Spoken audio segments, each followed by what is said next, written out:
ऐसे अपने आसन को न अति ऊंचा और न अति नीचा स्थिर स्थापन करके और उस आसन पर बैठकर तथा मन को एकाग्र करके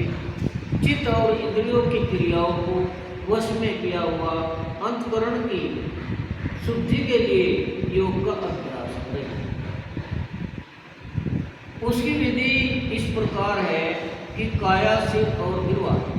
को समान और अचल धारण किए हुए दृढ़ होकर अपनी नासिका के अग्रभाग को देखकर अन्य दिशाओं को न देखता हुआ और ब्रह्मचर्य के वर्ग में स्थित रहता हुआ भय रहित तथा अच्छी प्रकार शांत अंतःकरण वाला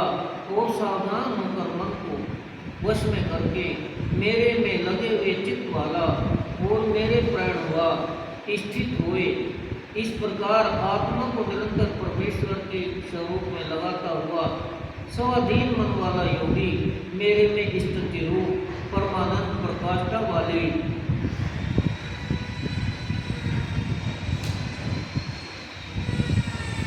शांति को प्राप्त होता है। परंतु हे अर्जुन, यह योग न तो बहुत खाने वाले का सिद्ध होता है और न बिल्कुल न खाने वाले का तथा न अति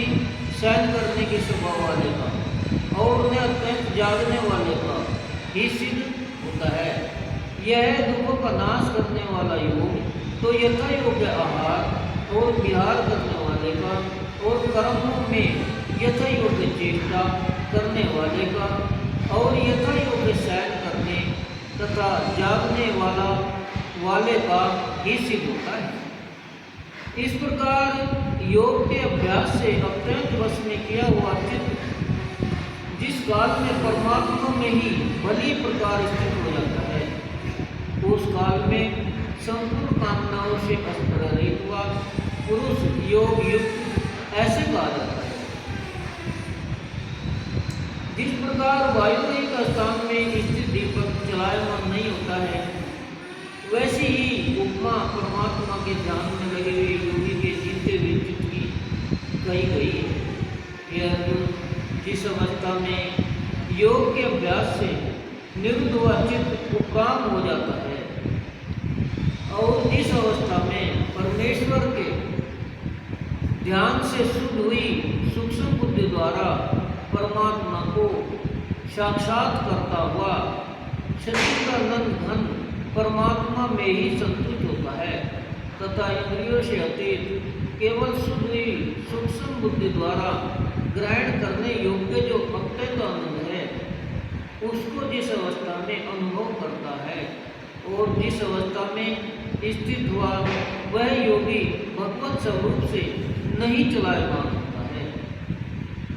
और परमेश्वर की प्राप्ति रूप जिस लाभ को प्राप्त होकर उससे अधिक दूसरा कुछ भी लाभ नहीं मानता है और भगवत प्राप्ति रूप जिस अवस्था में स्थित हुआ योगी बड़े भारी दुख से भी चलायमान नहीं होता है। जो दो लोग संसार के संयोग से रहित है तथा जिसका नाम योग है, उसको जानना चाहिए। वह योग न उगताए हुए चित्त से अर्थात तत्पर हुए चित्त से निश्चित पूर्वक करना कर्तव्य है। इसलिए मनुष्य को चाहिए कि संकल्प से उत्पन्न होने वाली संपूर्ण कामनाओं